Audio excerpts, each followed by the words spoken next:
Hi, I'm Emily Voss. I'm the Director of Media Relations for the Fairfax County Police Department. Today I'm joined by Lieutenant Brian Ruck, who is the Assistant Commander of our Franconia District Station. We're here today to talk about a tough subject, one that unfortunately we have to talk about. I don't think any of us want to talk about it, let alone think about it, but that's what to do if you find yourself in an active shooter situation. I want to talk a little bit about your background first, Brian. I know that you are a law enforcement instructor. You teach all around this country on things like sniper operations, firearms training, and active shooter response. Give us a little bit of your background that's led you to this point. Sure, I'm in my 20th year with the police department. About 16 years of my career was spent with special operations and training. I continue to train the department, our officers, in active shooter response. And as part of that, I have a group of instructors that teach not just our officers, but offer training to civilians as well.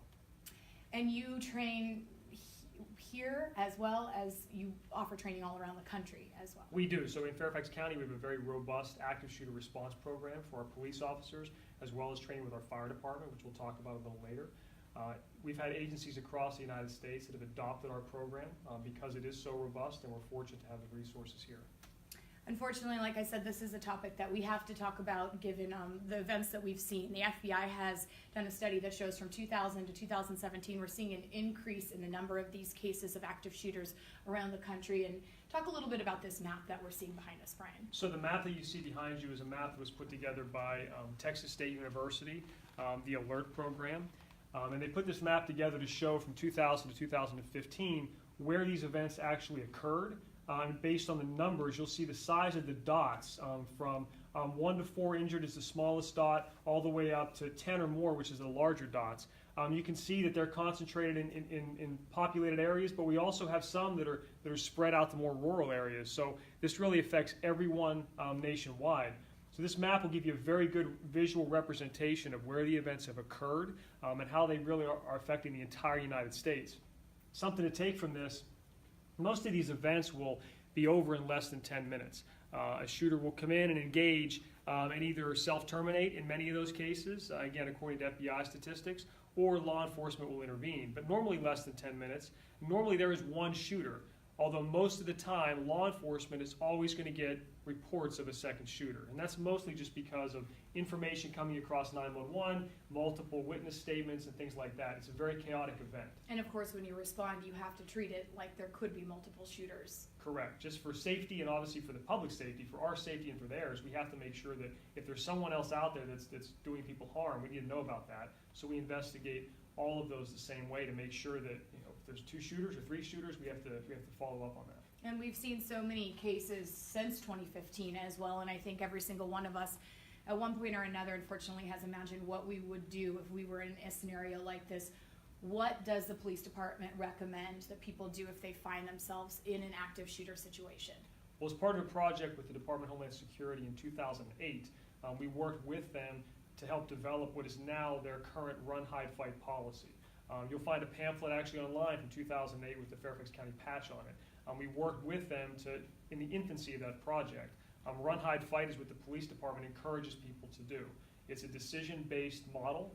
The idea behind it is every situation is different. Every situation is dynamic, very complex. So I can't give the viewers an exact answer as to what they should do, but just understand there are options. If they can leave the area, we call it getting off the X. If they can run away, that's normally the best thing to do, get out of the bad situation. If they can't do that for some reason, they may have to hide. And that means barricading yourself behind a door that you think can keep somebody from getting in to delay that person till law enforcement responds. And then obviously the last phase is fight. I mean, if you have to fight for your life, it's between you and a bad guy, that's what you need to do. And that's really the option-based training. You said it, these are dynamic situations, so it might be that you're using multiple, you might hide for a little bit, then try to run. You have to kind of adapt to what's going on around you. You do. You may decide to run, may decide to leave a situation, and suddenly when you leave and step out in the hallway, you realize that the gunman is right there. So you have to change that model now to, I'm going to hide, I'm going to try to barricade myself in. And you do that, and then if the person decides to come in, you may have to fight. So it is a constant evolving process. We are going to take questions during this Facebook Live as well, so if you have questions, be sure to leave them in our comments and Brian can answer some of those. But I want to talk right now about how we as Fairfax County Police Department respond if we ever were to have an active shooter situation. Let's talk about the response. So just like agencies all across America, we've learned that rapid deployment is the best model. What we mean by rapid deployment is essentially telling people that the police are coming and we're coming fast in an event like this. The first arriving officers are going to get there. They're going to try to assess the shooter's location based on intel from 911 calls, based on stimuli they're getting from the scene, eyewitness information, and they're going to try to locate the threat. That's really the key to this. Additional responding officers are going to get there to also start looking for the threat. We talk about stopping the killing so we can then stop the dying by bringing medical personnel in. So that's really our initial phase of this is always rapid deployment. You'll see in the next slide, same type of thing. We're talking about what other officers are doing whenever they're responding and they're coming on scene. And they're trained and equipped to make sure they can treat the wounded as well. So it's not just going to be the fire department coming. It's going to be law enforcement officers coming that are medically trained to put tourniquets on people and rapidly triage. So our officers are trained in all aspects of this.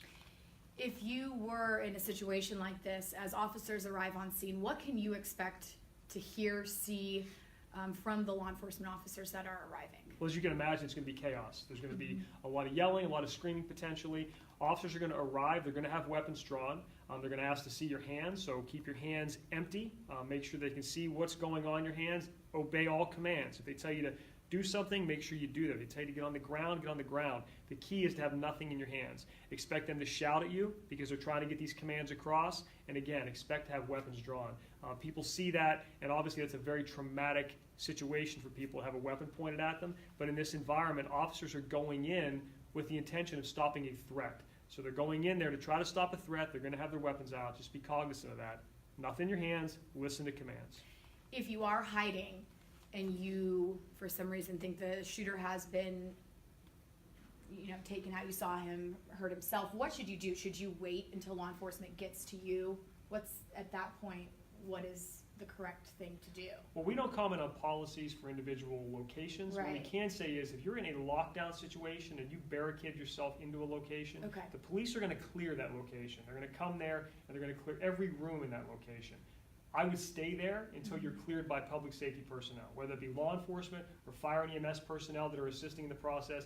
People are going to come to get you out, and I would stay in there until they can come to get you. And you briefly mentioned the training that our officers received, and I think what's really unique too is we train side by side with our Fairfax County Fire Department as well. Yes, you'll see in the next slide. We do coordinate very well with the fire department. We do training on a regular basis to coordinate during a hostile incident response. And the idea here is to get that medical triage into injured people as quickly as we can. Again, police officers are trained to do that medical piece, but the fire department's the experts in that. Right. So that coordination during an event like this is key. Agencies all over the country are switching to a model we call Rescue Task Force. And Rescue Task Force essentially is getting the fire department into a warm zone to make sure they can start doing care. We escort them in, and there's agencies all over America, to include our fire department, that have ballistic protection now for events just like this. I think one of the things that we should talk about too is planning. As far as even in your office space or wherever you work or places you go, what kind of mindset should people have? Unfortunately, this is at the point that we're at, but to be aware of your surroundings. Yeah, understanding mindset is key here, and playing that what-if game on a regular basis with yourself. I mean, really sitting at your desk and saying, where's my exit? If I had to fight for my life right now, what can I use here as a makeshift weapon if I had to? Fire extinguisher, potentially a heavy paperweight, something that I could use to defend myself if I really had to. How do I get out of here? How can I barricade my door? Where's an alternate exit than the one I use to come in every day, because that might be inaccessible, you can't get there. So all these different things you can what if and think about, not just at work. You can do it with your kids, you can do it with family members, to determine what your plan is, because in an emergency situation, you're going to go back to something that you've already considered. And you're going to go back to that over and over again whenever stress is high. Let's talk about if you see something suspicious or hear something suspicious. We want to hear from you. And there are multiple ways you can report. We just rolled out the iWatch Nova app through the Northern Virginia Intelligence, the NIVRIC Center. I know that people you can download that on your phone, and it's an easy, anonymous way to be able to say. You can send in photos, say if you saw something suspicious and for a situation just like this, what are some of the other options people have? Well, I think the big thing is just calling the police department. That's huge for us. We can't give a profile of an active shooter or an active violence incident suspect. What we can tell you is that after the fact, what are people always saying? They're saying there were signs. I knew this was going to happen. I saw this in this person. They were exhibiting these signs and symptoms, essentially, of this, right? These people were projecting this, and no one called. Or it was a response for us as a police department. We respond to see if there's criminal charges that we can potentially file, or does the person need some type of mental health treatment? That's key to us now as well. We have officers on our agency trained in CIT, crisis intervention training. They go in and determine, is the person having some type of mental health crisis, and we need to get them services, not just can we file a criminal charge. But the goal for us is to get there. We will look at things like social media. We'll do interviews with friends, and we'll determine, is this a viable threat that they made? Is this behavior leading to something potentially worse? So we want to know about it, so please call. So contact us. Please. There are different ways that you can do that, whether you want to remain anonymous or you feel comfortable, but we do want to hear from you, and nothing's too small. So we would rather investigate it and look into it and determine whether it is a viable threat. Exactly, for sure. Is there anything else you think is important for people to know?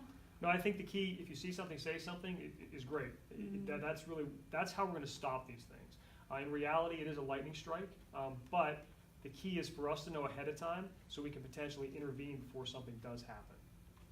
Do we have any questions from viewers? All right. Well, if you do have questions, you can leave them in the comments section later, and we can try and answer those, get Lieutenant Ruck to answer those as well for you. But we appreciate you being here with us today and sharing some of your knowledge. And thank you for watching. And if you, again, have questions, leave them in the comments and we'll respond. Thank you, Emily. Thanks.